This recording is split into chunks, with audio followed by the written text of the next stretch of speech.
I'm the Frame Runner, and in this guide, I'll be going over everything you need to know about the Mendicant King, an overworld boss in Soulframe.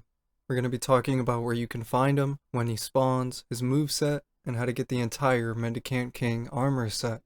The Mendicant King spawns in corrupted zones in the overworld. Specifically, he spawns in the southwest and southeast corrupted zones. That being said, he seems to spawn in the southwest zone much more frequently in my experience, so I would recommend going there first. Upon arriving at one of these locations, you will find a throne with a large bell above it. If the throne is empty, it means the boss hasn't spawned, but most likely than not, he will be sitting there frozen in time. Striking the bell above his throne will awaken him from his slumber, and the fight will begin. As soon as the fight begins, the king will spawn in 2 minions to fight alongside him.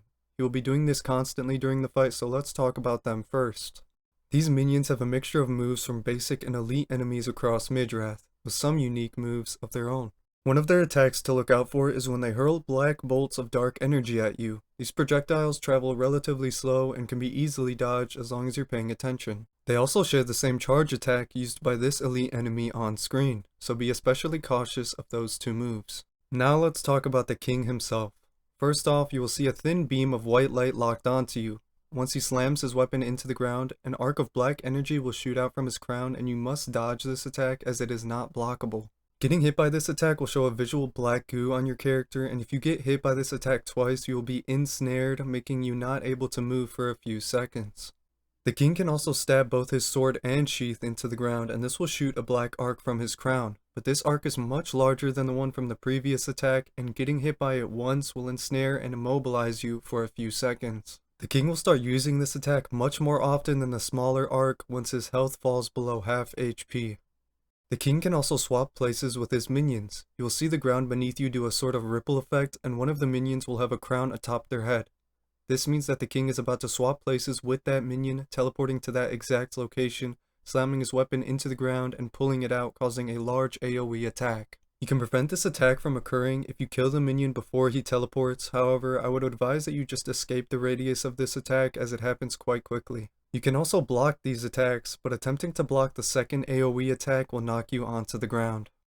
Most of the king's basic melee attacks are unblockable, so you'll need to rely on dodging. The only ones that you can block or parry are when he strikes with his sheath instead of his sword, but he rarely does this, so it's safer to stick to dodging whenever you're in melee range.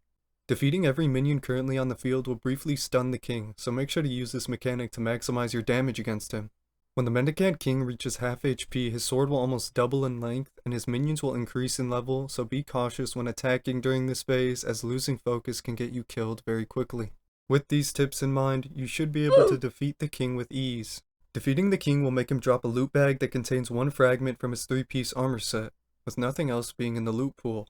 This loot is as follows. First, there is the helmet, the bassinet of Mendicant, requiring 2 fragments to craft, his leggings, the bloody sabatons, requiring 3 fragments to craft, and lastly, his chest piece, the suit of Rancor, requiring 4 fragments to craft. This means you'll have to fight him at least 9 times to get all of the fragments of his armor set. However, be prepared to fight him much more than that, as you will most likely get a lot of repeated fragments. As of Preludes 10, the loot bag dropped from the king can be quite buggy and will sometimes disappear if you defeat him too close to his throne, so I would advise drawing him away from his throne before defeating him. If you're looking to farm the boss for this armor set, he unfortunately only spawns once every hour. However, you can get around this by joining someone else's lobby and fighting him there. You can use the recruiting chat to find out if anyone is hosting a fight against the king. You can type in LF Mendicant King if you're trying to let other players know that you're looking for a lobby to join, or you can type H Mendicant King if you want other players to join yours. That was everything that you need to know about the Mendicant King and how to attain his armor set, but anyways, it's been the Frame Runner, thank you for watching, and hopefully more in the future.